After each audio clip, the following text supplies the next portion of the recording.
Now look at this calculation, in particular the first line here, var a. Now here I perform a calculation and I assign the result to the variable. But what is that result going to be? It could be 10 multiplied by 5, well that's 50, minus 2, so that's 48, divided by 3, giving a result of 16. Or it might be 10 multiplied by 5 minus 2, well 5 minus 2 is 3, so 10 multiplied by 3 is 30, divided by 3, giving a result of 10. Or, yet again, it might be 10 multiplied by 5 is 50, minus 2 divided by 3. And, well, you can either do that with a calculator, or if you're very, very good indeed at mental arithmetic, you can work it out for yourself. I'm going to take the easy route and try it by running my program. I click the calc button, and the first line shows the result, and it's 49.33333, etc., etc.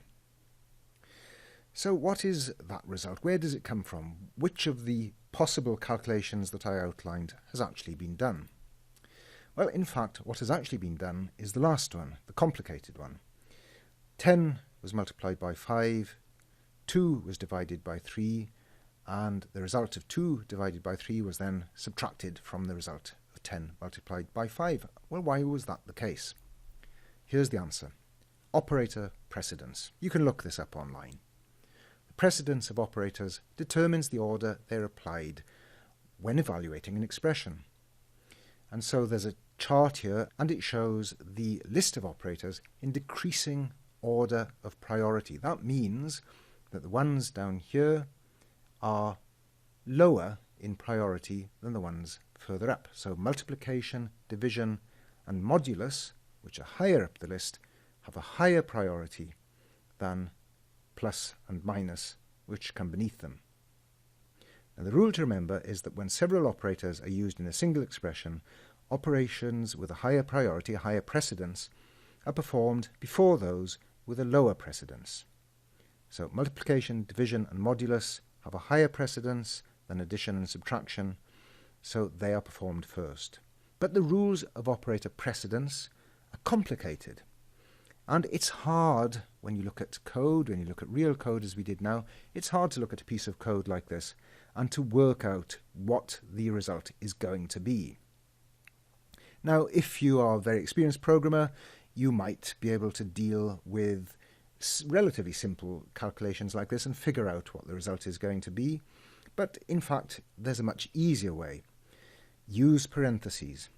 Expressions in parentheses are evaluated as a single unit, and the results are then used by the expressions outside the parentheses. So you can force certain operations to be done in the order that you want them to be done. Let's look again at my example here. So without any parentheses, I rely upon the natural operator precedence, and that's the result that gives us A. In the second line, I force 2 to be subtracted from 5, giving the result of 3. So that explains why the end result is 10 multiplied by 3 divided by 3, which gives 10. And in the final example, I force 2 divided by 3 to be executed as a single operation, and its result is then subtracted from 5, and that is then multiplied by 10. So if you want to be absolutely clear and unambiguous, the simple way to deal with operator precedence is to use parentheses to group expressions in a way that makes them easy for the programmer to understand and removes the inherent ambiguity.